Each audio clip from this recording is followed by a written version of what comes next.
কোথাও পরি সুন্দর এমন কথা আল্লাহ বলে নাই, কিন্তু কোরআনে একটা দুইটা নয় গো, চারটা কসম করছে আল্লাহ যে মানুষ সুন্দর কইরা বানাইছি। সুবহানাল্লাহ। আল্লাহ বলেন তিন ফলের কসম, জাইতুন ফলের কসম, ওয়াতুর সিনিনা সিনাই পর্বতের কসম, ওয়াহাজাল বালাদিল আমিন পবিত্র মক্কা নগরীর কসম। চারটা কসম করছে আল্লাহ। এরপরে বলেন লাকাদ খালাকানাল ইনসানা ফি আহসানি তাকওয়িম। চারটা কসম করে আল্লাহ বলেন চারটা কসম কাটছি বললে শুন, মানুষের চেয়ে সুন্দর আমি আল্লাহ কাউরে বানাই নাই। তিন ফলের কসম, জাইতুনের কসম, সিনাই পর্বতের কসম, মক্কা নগরীর কসম, মানুষের চেয়ে সুন্দর আমি আল্লাহ কোন প্রাণী বানাই না। তাহলে মানুষ তোমার এই কেন সুন্দরের বর্ণনা দিছে? মানুষ তোমার সৃষ্টির শ্রেষ্ঠ বানাইল। আল্লাহ কয় মানুষ তোরে নিজের হাত বানাইছি।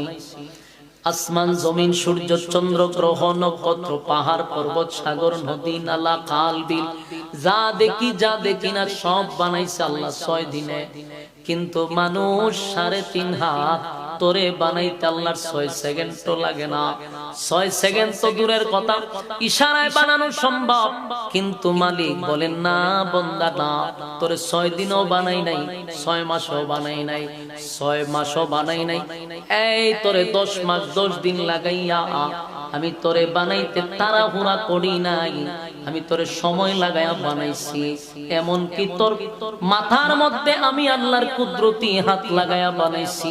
বান্দা এত সম্মান মর্যাদা আমি মানুষে দিছি একমাত্র শুধুমাত্র কেবলমাত্র তুই আমার গোলামি করবি। আমার গোলামির জন্য বানাইলাম,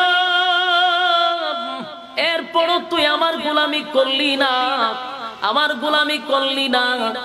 তোর দুনিয়াতে আমি তোরে পাঠাইলাম অল্প একটা ফুজি দিয়া। ওয়াল আসর, আল্লাহ কয় সময়ের কসম। তাফসীর কারকরা বলেন আল্লাহ কিসের সময়ের কসম করলো? সমস্ত তাফসীর কারকরা বলেন এটা মানুষের হায়াতের কসম, আমি যতটুকু বাঁচবো সেই জীবন পুঁজির কসম। ওয়াল আসর, সময়ের কসম মানে হায়াতের কসম। ইন্নাল ইনসানা লাফি খুসর, আল্লাহ বলেন নিশ্চয়ই তোরা ক্ষতিগ্রস্ত। আল্লাহ প্রথম বলেন সময়ের কসম, এরপর